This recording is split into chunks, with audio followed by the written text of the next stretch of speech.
তোমরা একসাথে খাও না ভিন্ন ভিন্ন অবস্থায় খাও? যে সম্মানিত দিনী ভাই বোন, আজকের বক্তব্যের মধ্যে এই অংশ সবচেয়ে জরুরি।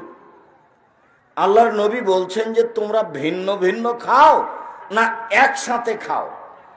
তখন সাহাবী বলছেন না তাফাররাকু, আমরা ভিন্ন ভিন্ন খাই।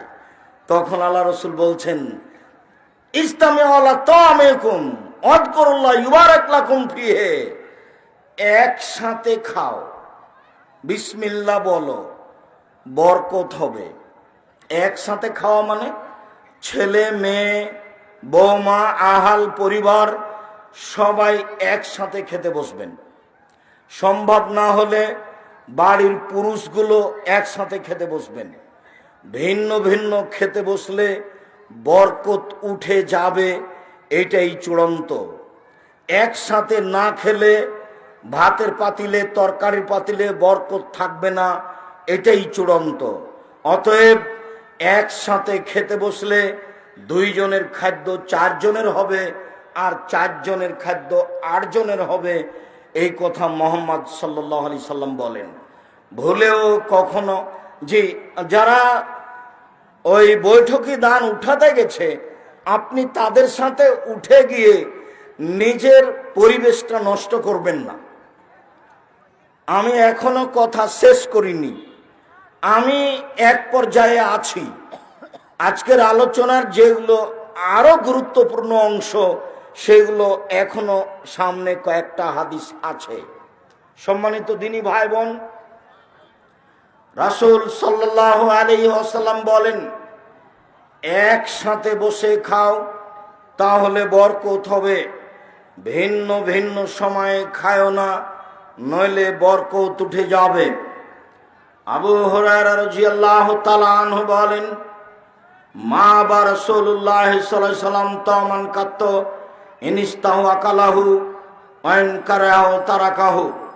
আল্লাহর নবী খেতে বসে কোনোদিন খাদ্যের নিন্দা করেননি।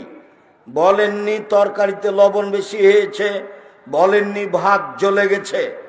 খেতে বসে খাদ্যের নিন্দা করা হবে না। ভালো লাগলে খেতে হবে, নইলে ছেড়ে দিতে হবে। পরে স্ত্রীর সাথে পরামর্শ করতে হবে, খাওয়ার সময় নয়। আনাস রাদিয়াল্লাহু তাআলা আনহু বলেন মা কালান নবী সাল্লাল্লাহু আলাইহি সাল্লাম আলা খেওয়ানিন ওয়ালা খুবজালাহু মুরাক্কাক ওয়ালা আকালাহু মুরাক্কাক। আল্লাহর নবী কখনো চেয়ার টেবিলে বসে খাননি। আল্লাহর নবীর জন্য কখনো অনেকগুলি বাটিতে সারিবদ্ধ করে তরকারি খাদ্য সাজানো হয়নি। আল্লাহর নবী কখনো চিকন আটার রুটি খাননি। কিলালে কাতাদা রাদিয়াল্লাহু তাআলা আনহুকে বলা হলো আলা ইসাইনি একল, আল্লাহর নবী কিসের উপরে খেতেন? তিনি বললেন আলা সফর, দস্তরখানে বসে খেতেন। জরুরি, যদি বিছানে বসে খান দস্তরখান বিছাবেন, যদি মেঝেতে বসে খান মাদুর বিছাবেন। আগে আপনার বাপ মা দাদা দাদি যেভাবে খেতেন সেভাবেই খেতে হবে, এটাই সুন্নাত। চেয়ার টেবিলে আল্লাহর নবী কোনোদিন বসে খাননি। চেয়ার টেবিলে খাওয়া আমরা হারাম না বললেও পছন্দ নয়, এ কথাই বলছি। সম্ভবপর চেয়ার টেবিলে বসে খাওয়া এড়িয়ে চলবেন। সম্ভবপর বসে খাওয়ার চেষ্টা করবেন। সম্ভবপর তরকারির আইটেম কম করার চেষ্টা করবেন। সম্ভবপর কম খাওয়ার চেষ্টা করবেন। সম্মানিত দিনী ভাই বোন, মেদাবিমে মাদি কারাব রাদিয়াল্লাহু তাআলা আনহু বলেন রাসূল সাল্লাল্লাহু আলাইহি সাল্লাম বলেছেন কিলু তামাকুম ইয়াবারাক লাকুম ফিহি, খাদ্য মেপে রান্না করো, বরকত দেওয়া হবে।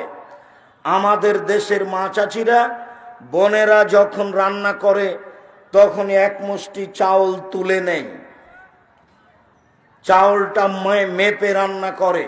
কিন্তু যখন রুটি বানায় তখন আটা মেপে নেয় না, হাত পরিমাণে উঠিয়ে নেই, মনে করে 4টে রুটি হবে আমাদের হয়ে যাবে। জি না, আটাও মেপে নিতে হবে, চাউলও মেপে নিতে হবে।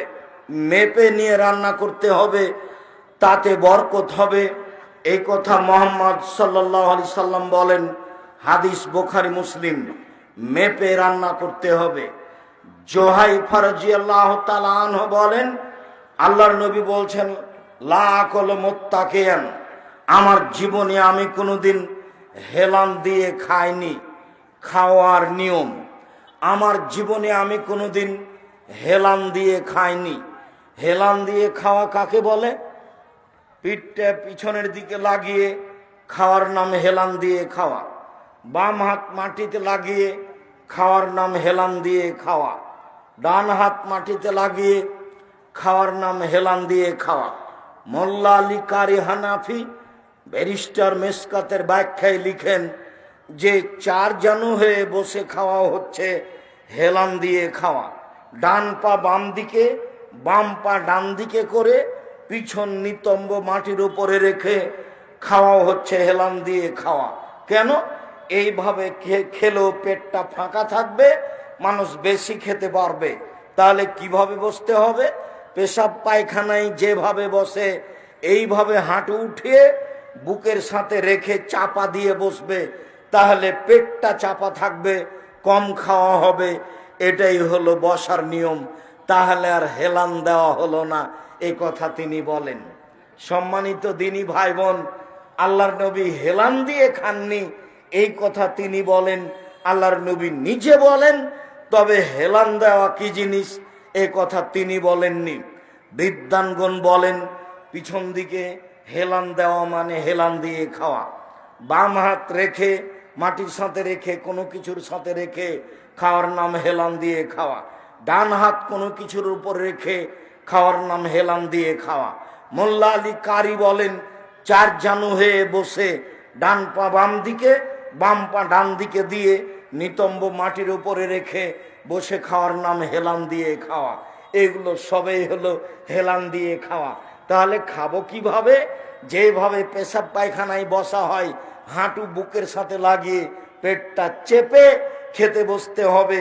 তাহলে অল্পতে পেট ভর্তি হয়ে যাবে, খাওয়া কম হবে। জীবনে কিছু করতে হলে, বাঁচতে হলে, বেশি কিছু করতে হলে কম খাও, কম কথা বলো, কম ঘুমাও। কম খাও, কম কথা বলো, কম ঘুমাও। কম খায় যে কাজ করবে সে, কম কথা বলে যে কাজ করবে সে, কম ঘুমায় যে কাজ করবে সে। জীবনে কিছু করতে হলে কম ঘুমাতে হবে, কম খেতে হবে, কম কথা বলতে হবে, তাহলে তা সহজ হবে। সম্মানিত দিনী ভাই বোন, আমি আপনাকে কথা সংক্ষিপ্ত করে এই অংশে চলে এসে বলি। খাওয়ার শুরুতে বলেছিলেন বিসমিল্লাহ, তাহলে মাঝে মধ্যে কিছু বলবো নাকি?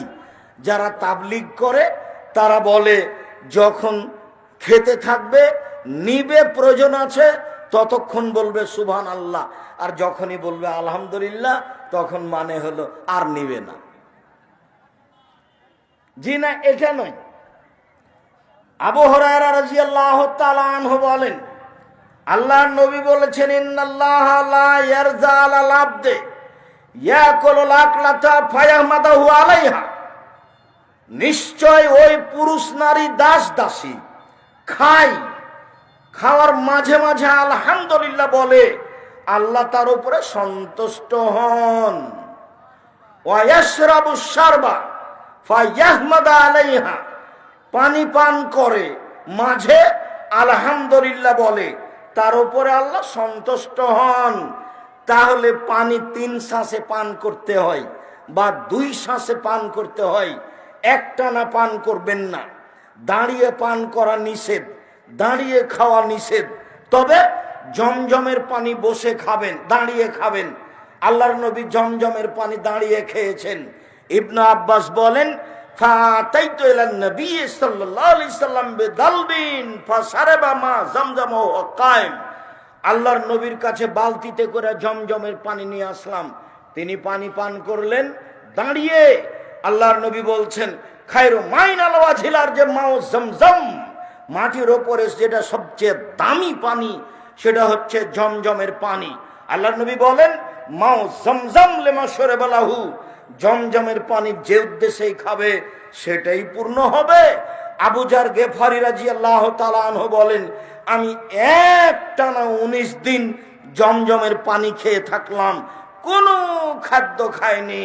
তাতে সাওকানাত বাতনি, আমার পেটটা মোটা হয়ে যায়, চামড়া জড়ো জড়ো হয়ে যায়। তমতামিন ও সাকম ও সেফা ও সাকমিন। আল্লাহর নবী বলছেন জমজমের পানি খাদ্যের খাদ্য, জমজমের পানি রোগের আরোগ্য। জমজমের পানি একটা খাদ্য, জমজমের পানি হচ্ছে ঔষধ। আল্লাহর নবী জমজমের পানি দাঁড়িয়ে পান করলেন, সাথে সাথে বললেন, আল্লাহর নবী নিষেধ করেছেন পাত্র উল্টিয়ে খেতে। ছোট যেগুলো পানির বোতল সেগুলো উল্টিয়ে খেতে পারেন, যে বোতলের পানি একবারে খেতে পারবেন না, কয়েক শ্বাসে খেতে পারবেন না, এই বোতল খুলে এইভাবে উল্টিয়ে খাওয়া নিষেধ। পাত্র উল্টিয়ে খাওয়া নিষেধ, দাঁড়িয়ে খাওয়া পান করা নিষেধ। দাঁড়িয়ে খেলে পান করলে বমন করে দিতে হবে, এই কথা এসেছে। বমন না করলেও খাওয়া অপছন্দ, পান করা অপছন্দ দাঁড়িয়ে। সম্মানিত দিনী ভাই বোন, 3 শ্বাসে পানি পান করবেন। আবু আইয়ুব আনসারী রাদিয়াল্লাহু তাআলা আনহু বলেন, এই অংশ খুব গুরুত্ব সহকারে শুনবেন। যারা দোকানপাটে দাঁড়িয়ে আছেন, দাঁড়িয়ে থাকলেও কিছুক্ষণ এই দিকে লক্ষ্য করেন। যারা চলমান আছেন তারা একটু দাঁড়িয়ে কথাগুলি খেয়াল করেন। আবু আইয়ুব আনসারী বলেন, আল্লাহর নবী যখনই খাওয়া শেষ করতেন, যখনই পান করা শেষ করতেন, তখনই বলতেন, আলহামদুলিল্লাহিল্লাযী আতআমা ওয়া সাকা ওয়া সাওয়াগাহু ওয়া জাআলা লাহু মাখরাজা। ওই আল্লাহর প্রশংসা যে আল্লাহ খাওয়ালো, পান করালো, সুন্দরভাবে পেট থেকে বের করে দিল, সে আল্লাহর প্রশংসা। ওমামা বাহেলি রাদিয়াল্লাহু তাআলা আনহু বলেন, আল্লাহর নবী যখন খাওয়া শেষে দস্তরখান উঠাতেন তখন বলতেন, আলহামদুলিল্লাহ হামদান কাসিরান তাইয়িবান মুবারাকান ফি গায়রা মাকফিন ওয়ালা মুআদ্দাইন ওয়ালা মুস্তাগনান আনহু রাব্বানা। ওই আল্লাহর প্রশংসা, আল্লাহর প্রশংসা খুব, আল্লাহর প্রশংসা বরকতময়, মঙ্গলময়। হে আল্লাহ, তোমার এই খাদ্য থেকে আমি নিজেকে মুখাপেক্ষীহীন মনে করতে পারি না। আল্লাহ, আমি তোমার এই খাদ্য থেকে নিজেকে সরাতে পারি না। আল্লাহ, তোমার এই খাদ্য আমি ত্যাগ করতে পারি না। খেতে বসে আল্লাহ রাসূল বলতেন, আল্লাহুম্মা বারিক লানা ফিহি আতিমনা খায়রান মিনহু। আল্লাহ, যে খাদ্য এখন দিয়েছো তাতে বরকত দাও, এরপরে যেটা খাদ্য দিবা সেটা তার চেয়ে যেন ভালো হয়। সম্মানিত দিনী ভাই বোন, আনাস রাদিয়াল্লাহু তাআলা আনহু বলেন, আল্লাহর নবী বলেছেন, মান কালা বাদাল আকলে, যে ব্যক্তি খাওয়া পান করার পরে বলবে, এখন যেটা বলতে যাচ্ছি এটা একটা ব্যতিক্রম দোয়া। খাওয়ার শেষে এই দোয়া পড়লে যে অতীতের সব পাপ ক্ষমা হয়ে যায়, এটা একটা ব্যতিক্রম বিবরণ। আল্লাহ নবী বলছেন, কেউ যদি খাওয়ার শেষে বলে, আলহামদুলিল্লাহিল্লাযী আতামানি হাজা তুআমা ওয়া রাযাকানিহি মিন গায়রি হাওলিন মিন্নি ওয়ালা কুওয়া, সে আল্লাহর প্রশংসা যে আল্লাহ এই খাদ্য খাওয়ালো, যে আল্লাহ নড়াচড়া করা শক্তি নেই এর সত্ত্বেও আমাকে খাওয়ালো, পান করালো, সে আল্লাহর প্রশংসা। এটুকু পড়লে গোফের আল্লাহু মা তাকাদ্দামা মিন জামবিহি, আগেকার সব পাপ ক্ষমা। আব্দুর রাজ্জাক সাহেব, এত দোয়া কি আর আমরা জানি? তো দোয়ার বইটা বাড়িতে নেই।